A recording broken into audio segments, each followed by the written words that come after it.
Велико Търново. През средновековието го наричат Новият Йерусалим, Рим и Константинопол, и то взети заедно. И не случайно. Хилядолетна история, славно минало и непреклонен дух. Велико Търново има всички предпоставки да се превърне в легенда.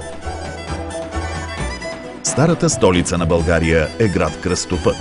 Разположен по поречието на река Янтра, в него се пресичат главните пътища, свързващи източна и западна България, Централна Европа и Мала Азия. Такава е и историческата съдба на Велико Търново. Историята на града започва на трите хълма – Царевец, Трапезица и Света гора. От тракийско селище през голям византийски град до непревземаема крепост. Това място е сякаш напоено с история. Трапезица по време на Второто българско царство се превръща в патриаршията на страната, а Царевец в непревземаемата крепост на българските царе, откъдето управляват България. В центъра на хълма е издигнат дворецът.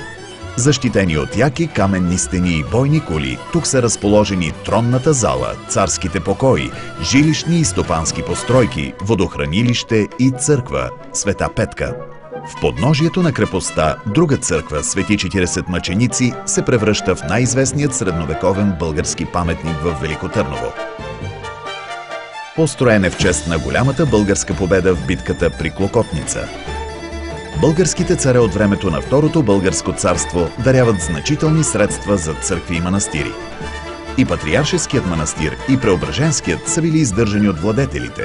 Затова и сградите и стенописите в тях са дело на най-именити български майстори. А родените далеч по-късно намират начини да си спомнят тези, които са го завещали. Днес драматична музика, светлини и църковни камбани в едно разказват за славата и трагичната съдба на Второто българско царство. Това е спектакълът «Звук и светлина», който пресъздава моменти от българската история чрез почти нереалния свят, създаден от музика и светлинни ефекти.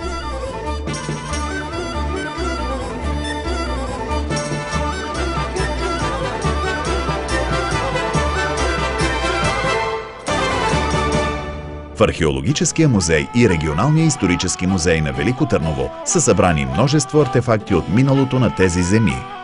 Музеят Възраждане и учредително събрание се намира в сградата на бившия турски конак и ни пренася в епохата на Възраждането.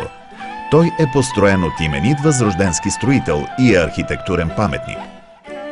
През втората половина на 19 век Възрожденско Търново се оформя като стопански център. Тогавашната търговска улица, Самоводската чаршия, в пазарни дни се превръща в истински панаир.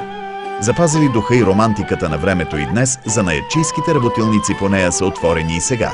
От гранчарницата до шекерджийницата, всяка от тях предлага парченце история под формата на разнообразни сувенири, които многобройните туристи отнасят у дома. Само на 4 км от Велико Търново попадаме в историческото селище Арбанаси. Монументални къщи и църкви с богата вътрешна декоративна украса, манастири с резба и уникална стенна живопис привличат туристи, историци и архитекти от цял свят. Името на Велико Търново е всъщност неговата история. Този град излъчва великолепие, достоинство и одухотвореност. Днес Старопрестолният град е задължителна спирка на всеки турист, посетил България, и крие много от своите тайни.